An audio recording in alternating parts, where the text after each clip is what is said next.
Chris Connolly. Now let's bring in Ben Shapiro. He's the editor-at-large for the conservative website Breitbart.com. Ben, what do you make of this interview? You think that it's a milestone, or that we in the media are simply just doing a setup?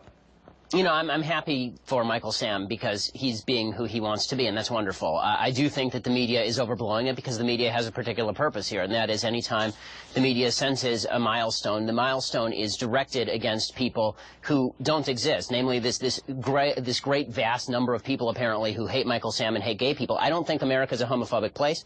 I don't think that Michael Sam is going to see much difficulty in the NFL. In fact, I think the NFL is already celebrating him, and I think that the vast majority of the American people look at this and they do exactly what they're supposed to do. They shrug and they say, I hope he's a great football player. But don't you think the NFL is a homophobic place? They don't even have just one openly gay player. Well, how about this? How about we identify the actual individual homophobes within the NFL and then we all condemn them as opposed to worrying about an institutional bias that nobody seems to be able to actually document. But do you think the NFL is ready for this? I think the NFL is absolutely ready for this. Clearly, Missouri was, and Missouri isn't exactly the main state college of liberal arts. I mean, Missouri is a very red area of the United States, and his teammates on the campus obviously didn't think it was a big deal. I think it'll be fine for him in the NFL, and that's why I like what Michael Sam said. Michael Sam actually said, I don't think this is a big deal or really should be a big deal. I agree with him. I don't understand why the media makes it a big deal, and I'm wondering, you know, after he comes out and after he's accepted, is the media now going to move on to this next, you know, the first gay jockey? Are we going to move on to the next, the first gay hockey player? Because the goal of the media in all of this is to create this bugaboo of the American populace as vastly homophobic, hating gay people, and therefore it is a massive challenge for any gay person in public life to come out. That's simply not true in America in 2014. And when the media portrays it as a great act of heroism for anybody to come out, look, I'm an Orthodox Jew, okay? I wear my yarmulke here on television. That doesn't make me a hero. I don't believe America is an anti-Semitic country. I don't believe that America is an anti-gay country. Okay, so if it's not a big deal, for instance, Vice President Joe Biden, he just sent a tweet about it, and First Lady Michelle Obama, she said the following, you're an inspiration to all of us. We couldn't be prouder of your courage, both on and off the field. This is not something that you would find every day coming from the First Lady or the Vice President of the United States.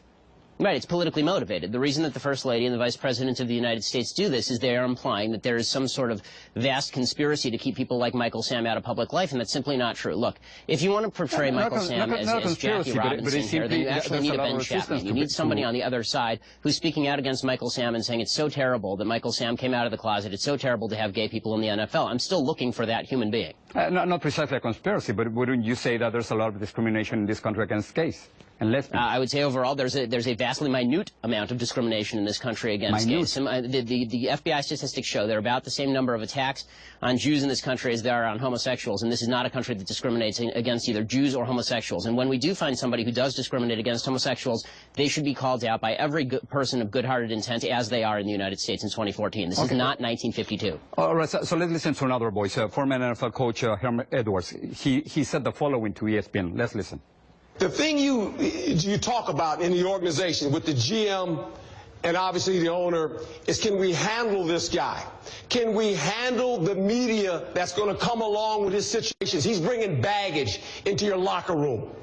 So this kind of talk is real. I mean, we're not making that up. So, well, yeah, that's exactly right. But there's a difference between saying that he's bringing media baggage in and saying that his sexual orientation is the baggage. Tim Tebow brought a lot of media baggage, too. That's probably why he's not working in the NFL right now. And it is true that because of all this commotion, because of all this hubbub, because Michael Sam chose to reveal his sexual orientation in the New York Times as opposed to going to his teams individually and talking with them, there is going to be an enormous amount of baggage brought into the locker room. But that's a different sort of baggage than the idea that just because he's gay, he's not going to get hired. So talking about baggage, what do you think is going to happen during the draft? Do you think he's not going to be chosen simply because of what he did in the last 24 hours?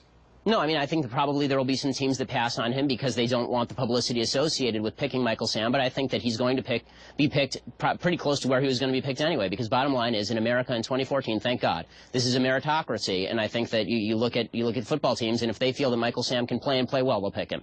Ben, so you think this is a non-story? I'm thinking of many young students, young players, who are seeing this story today as we speak, and they're just finding the courage to come out, to say, this is who I am.